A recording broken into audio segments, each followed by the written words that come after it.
আজকে দেখো সকাল সকাল ঘুম থেকে উঠে পড়েছি আর মা যে ফুলও দিয়েছে। তো মা আজকে চলে যাবে, নিমন্ত্রণ আছে যে গ্রাম পূজা উপলক্ষে, সেজন্য আমার বড্ড মন খারাপ।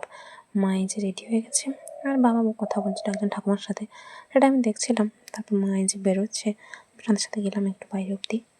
আজকে 24 তারিখ আর মা যে চলে যাচ্ছে, বাবা গাড়িতে ছেড়ে দিয়ে এলো। তারপর আমি একটু গাছের সাথে ছবি তুলে বাড়ি চলে এসেছি। মামা ফোন করছিল, মামাকে বলে দিলাম। তারপর একটা ভিডিও করলাম আর মামা ফোন করছিল যে ওইটা দেখছিলাম। বাবার সাথেও আবার কথা হয়ে গেল ফোনে। এদিকে ভোর থেকে কারেন্ট ছিল না, তো কারেন্ট আসতে আমি ঝটপট জল নিয়ে নিলাম।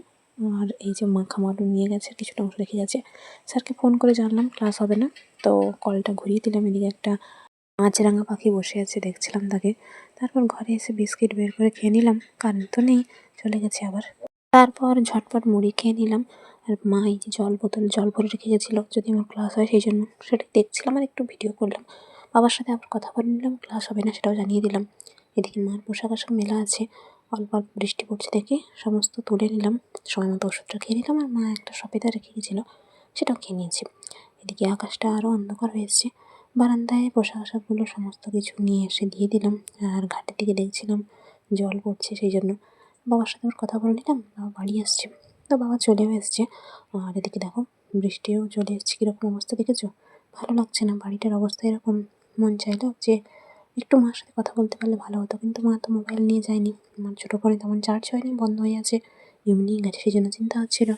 তারপর মনে পড়লো আইসক্রিমটার কথা, তো এইটাই বের করে খাচ্ছিলাম ফ্রিজ থেকে। একটু একটু গলে গেছে। এদিকে আইসক্রিম খাচ্ছি আর এমন সময় ছোটো মিঠি ফোন করেছে, মানে আমরা যাবো নাকি সেই জন্য। তো আমি বললাম আমি যাইনি গো, মা একা যাচ্ছে।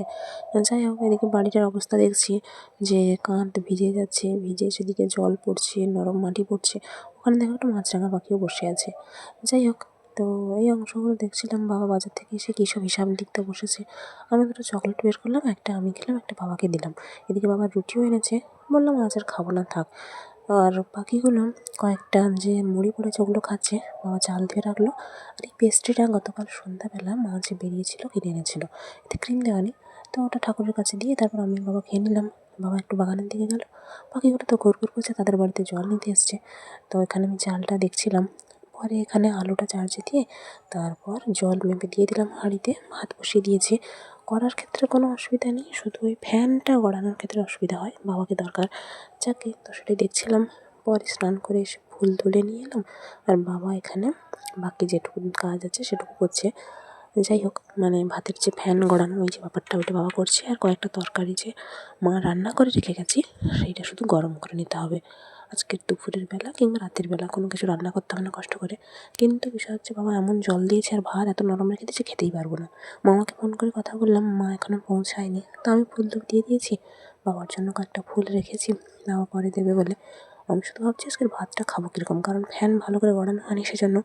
তারপর মামা আমার ফোন করলো, কিন্তু আমি ধরতে পারিনি। তো আবার ঘুরে করেছিলাম, এদিকে দেখি বাবার ফোনে ফোন করেছে, তো কথা বলে নিলাম। মা পৌঁছেছে সবে। যাই হোক, এদিকে এই ফুলটা দেখি গাছে কোথায় থেকে গেছিলো। মা এমনিতে ফুল তুলেছে আজ সকাল থেকে, তো সেটাও ঠাকুরকে দিয়ে দিলাম। আর বাবা তো ফুল দিয়ে দিয়েছেই।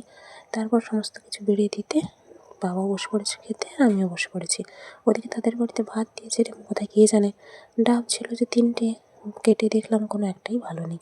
যাই হোক, তারপর আবার সেখান থেকে ঘুরে ঘুরে শুয়ে পড়েছি। একটু সময় ঘুমিয়েছিলাম, এদিকে শীত লাগছে বলে ব্ল্যাঙ্কেট টেনে শুয়ে পড়েছি।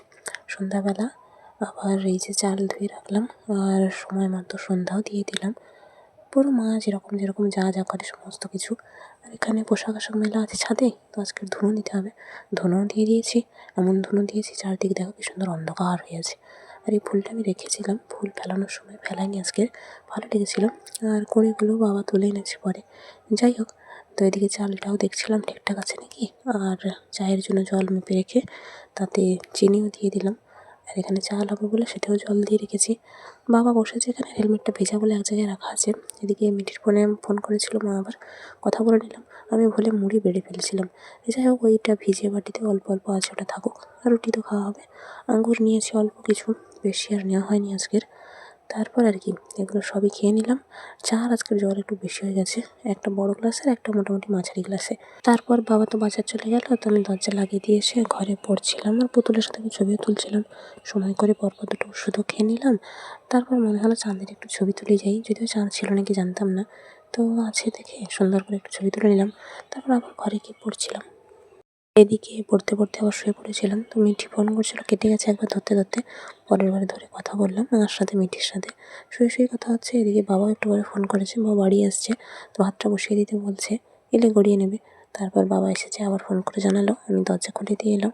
আর এদিকে তরকারিগুলো বের করে রেখেছি। বাবা ওইটা একটু গরম করে নিল। তারপর আমি বই খাতাপত্র সবকিছু গুছিয়ে দিলাম। আর এবেলার ভাতটা কিন্তু ঠিকঠাক হয়েছে। আর মিছরিও ভেজানো হয়েছে। কারণ শরীর গরম হয়ে যেতে পারে। মা বলছিল যেন মিছরি ভেজাতে। বেডশিটগুলো একসাথে গুছিয়ে রেখে দিলাম। বাবা এই যে দেখো গার্গেল করার জন্য জল নিয়েছে, বেশি জল নিয়ে নিয়েছে। যাই হোক, দুজন বড়, বড় গ্লাসে জল গার্গেল করে নিলাম। বাকি সমস্ত বাসন-কোসন রান্নাঘরে রেখে দিয়ে এলাম। কড়ি এখনো তেমন অব্দি ফোটেনি। তো পাটার অবস্থা কিরকম দেখছিলাম। যাই হোক, শুয়ে তো পড়েছি ঠিকই। ঘুম কখন আসবে কে জানে। চলো, আজকের মতো টাটা।